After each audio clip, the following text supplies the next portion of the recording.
में भगवती नाम की एक विधवा अपनी 4 साल की बेटी ईशानी के साथ रहती थी। भगवती गांव के दूसरे लोगों के घर जाकर उनके कपड़े इस्त्री करा करती थी और उस काम से मिले पैसों से अपनी बेटी और घर को संभालती थी।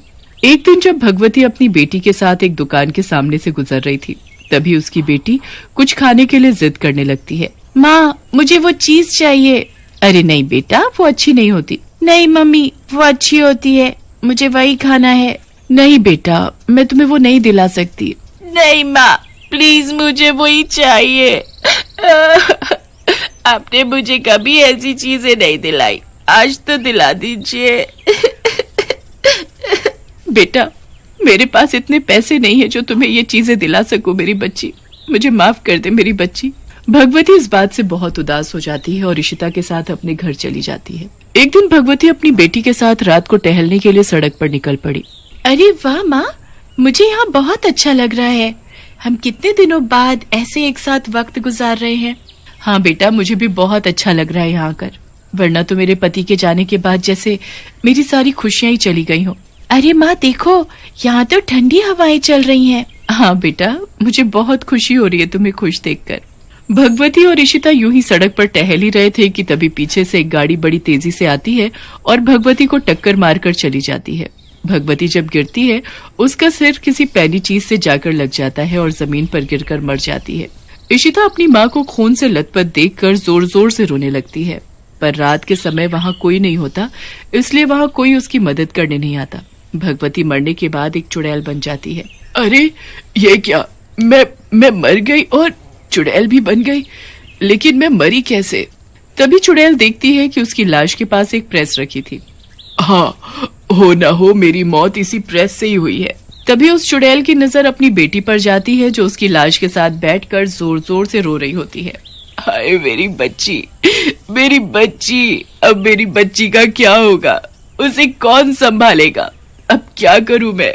जैसे ही चुड़ैल अपनी बच्ची को अपनी गोद में लेने की कोशिश करती है तो वो उसे गोद में नहीं ले पाती, क्योंकि अब वो एक आत्मा बन चुकी है।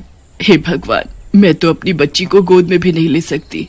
अब मैं कैसे संभालूंगी अपनी बेटी को? तभी चुड़ैल के पास दूसरी चुड़ैल उसे रोते हुए देख कर आती है। अरे तुम यहाँ खड़ी रो क्यों रही हो? क्या हुआ है? मेरी टक्कर किसी गाड़ी से हो गई थी और एक प्रेस से मेरा सर लग गया और मैं मर गई। अब मेरी बेटी को कौन संभालेगा? मेरी बेटी यहाँ रो रही है और मैं उसे गोद में भी नहीं ले सकती। वैसे आप कौन है? मैं चुड़ैलों की दुनिया की चुड़ैल रानी हूँ और अब मैं तुम्हें लेने आई हूँ। तुम्हें मेरे साथ चलना होगा चुड़ैल की दुनिया में। नहीं नहीं, मैं वहाँ हरगिज नहीं जाऊंगी। मेरी बच्ची यहाँ अकेली मेरी लाश के पास बैठकर रो रही है। अरे उसकी पूरी जिंदगी पड़ी हुई है उसके सामने, मैं उसे कैसे पालूंगी? अरे तुम रो क्यों रही हो? तुम्हारी बात मुझे समझ आ गई है, इसीलिए मेरे पास तुम्हारे लिए एक जादुई चीज है। कैसी जादुई चीज? क्योंकि तुम्हारी मौत एक प्रेस के लगने से हुई थी, इसीलिए मैं तुम्हें एक जादुई प्रेस देती हूँ। इससे तुम जब किसी के कपड़े प्रेस करोगी तो ना तो उन पर से उनकी सिलवटें मिटेंगी, बल्कि वो कपड़े बिल्कुल नए जैसे हो जाएंगे। इससे तुम्हारी आमदनी भी दुगनी हो जाएगी और तुम अपनी बच्ची का ख्याल भी रख पाओगी। आपकी इस जादुई प्रेस के लिए बहुत बहुत शुक्रिया, पर मैं कैसे लोगों के घर जाकर अब प्रेस करने का काम कर सकती हूँ, क्योंकि मैं तो चुड़ैल बन चुकी हूँ। अगर लोगों ने मुझे इस रूप में देख लिया तो वो बहुत डर जाएंगे, और आमदनी तो क्या, मैं तो अपनी बच्ची को उस गांव में ही नहीं रख पाऊंगी, और तो और मेरी बेटी भी मुझे ऐसे देखकर डर जाएगी। हाँ, तुम्हारी ये भी बात सही है, और मैं तुम्हें एक वरदान देती हूँ कि तुम सुबह 5 से लेकर शाम के 7 बजे तक एक इंसानी रूप में ही रहोगी, जैसे तुम पहले दिखती थी बिल्कुल वैसे ही। ऐसे तुम लोगों के घर जाकर काम भी कर पाओगी, और ऐसे तुम्हारी बच्ची भी नहीं डरेगी तुमसे, और तुम उसे अपनी गोद में भी उठा सकती हो। अरे वाह, आपका बहुत बहुत शुक्रिया, मैं आपकी बहुत शुक्रगुजार हूँ चुड़ैल रानी। अरे मेरा तो फर्ज ही है सभी चुड़ैलों की मदद करना। तभी वो चुड़ैल रानी चुड़ैल के हाथ में जादुई प्रेस थमाकर वहां से गायब हो जाती है। अरे वाह, अब मैं अपनी बच्ची को पाल पाऊंगी। तभी उसकी बेटी उसका डरावना चेहरा देखकर जोर जोर से रोने लगती है। अरे मेरी बच्ची, ये मैं हूँ, तेरी माँ। तू अपनी माँ से तुम मेरी माँ नहीं हो सकती, तुम चुड़ैल हो, चुड़ैल। नहीं मेरी बच्ची, मैं ही तुम्हारी माँ हूँ। मैं मर गई थी ना, इसलिए मैं चुड़ैल बन गई हूँ। तभी इशिता चुप हो जाती है। माँ, तुम सच में मेरी माँ हो? तभी चुड़ैल इशिता को अपने गले में लॉकेट दिखाती है। देखो मेरी बच्ची, यही वो लॉकेट है जो तुमने मुझे अपने हाथों से पहनाया था। हाँ, ये तो वही लॉकेट है, तुम तो सच में मेरी माँ हो। और फिर वो दोनों एक दूसरे को गले लगा लेते हैं। सुबह के 5 बजते ही चुड़ैल अपने इंसानी रूप में आ जाती है। अब तो मैं अपने इंसानी रूप में आ गई हूँ, अब मैं काम करने जाऊंगी। चुड़ैल अपने काम के लिए निकल जाती है।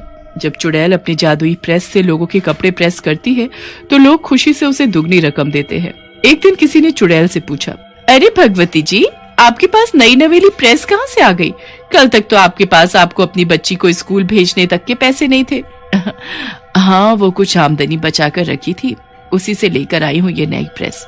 अरे पर आपकी ये प्रेस बिल्कुल जादुई है, मेरी कुर्ती बिल्कुल नई हो गई। अरे सब टेक्नोलॉजी है, टेक्नोलॉजी। अरे भगवती जी, वो टेक्नोलॉजी होता है, आप अंग्रेजी ना बोला करें। सारा बखेड़ा कर देती हैं। अरे तुम चुप रहो, बड़ी आई मुझे बताने वाली। तुम्हारी कुर्ती प्रेस हो गई ना, लाओ दो मेरे पैसे। हाँ हाँ, ये लो अपने पैसे। चुड़ैल 7 बजे के बाद जल्दी से अपने घर चली जाती है और फिर से अपने डरावनी चुड़ैल रूप में आ जाती है। चुड़ैल के पास अब इतनी आमदनी इकट्ठा हो चुकी थी कि वो अपनी बेटी इशिता को स्कूल भेज सके। अब इशिता रोज अपने स्कूल जाया करती थी और वो पढ़ाई लिखाई में भी बहुत अच्छी थी। ऐसा सब कुछ कई साल तक चला और अब इशिता भी 15 साल की हो चुकी थी। एक दिन एक चोर की नजर चुड़ैल की जादुई प्रेस पर पड़ जाती है। अरे वाह, ये तो बड़ी सही प्रेस है, अगर इसको बेच के आऊंगा तो बहुत सही पैसे मिलेंगे। इसको तो आज रात को ही गायब करूंगा। जब रात को चुड़ैल अपने घर में अपनी बेटी को सुलाने के बाद सो रही होती है, तभी वो चोर उसके घर आ टपकता है। अरे वाह, घर तक तो पहुंच गया हूँ, अब मैं जरा वो प्रेस चुरा लूं। चोर जब चुपके से घर में प्रेस ढूंढ रहा होता है, तभी गलती से उससे कुछ सामान गिर जाता है। आवाज सुनकर चुड़ैल उठ जाती है। अरे कौन है यहाँ? चोर जैसी चुड़ैल को देखता है तो वो बहुत डर जाता है। अरे चुड़ैल, अब मैं पूरे गांव को बताऊंगा कि हमारे गांव में एक चुड़ैल रह रही है। अच्छा, कैसे बताएगा तू? मैं तुझे बताने ही नहीं दूंगी, मैं तुझे मार दूंगी। तभी चुड़ैल अपनी जादुई प्रेस उठाती है और चोर को जलाकर मार देती है और उसकी जली हुई लाश को गांव में फेंक आती है। जब सुबह सब लोग चोर की लाश को देखते हैं तो बहुत डर जाते हैं। अरे ये तो उस चोर की लाश है जो एक दिन मेरे घर में चोरी करने आया था और मैंने इसे रंगे हाथों पकड़ लिया था। हाँ। अरे हाँ, ये तो वही है। तभी किसी गांव वाले की नजर चोर की लाश पर बने हुए एक प्रेस के जले हुए निशान पर जाती है। अरे ये तो प्रेस का निशान है, यानी इसको उस इंसान ने मारा है जिसके पास प्रेस है। हमारे गांव में तो एक ही प्रेस वाली है, वो है भगवती जी। हाँ, मुझे भी यही लग रहा है, चलो सब उनके घर चलते हैं। ओहो, इस वक्त तो वो अपने काम पर होती हैं, हम सब शाम को ही जाते हैं।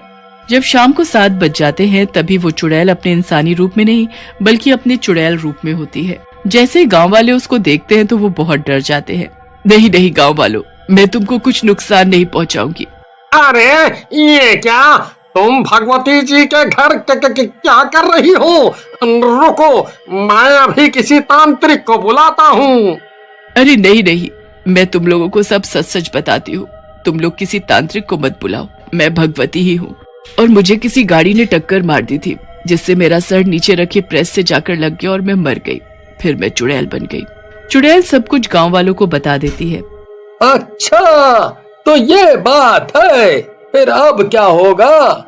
अब मैं तब तक यहाँ से नहीं जाऊंगी जब तक मेरी बेटी अपने पैरों पर खड़ी नहीं हो जाती। मैं तब तक यहाँ रहकर उसे पालूंगी। गांव वालों को चुड़ैल की ये बात अच्छी लगती है और वो उसे वहीं पर रहने देते।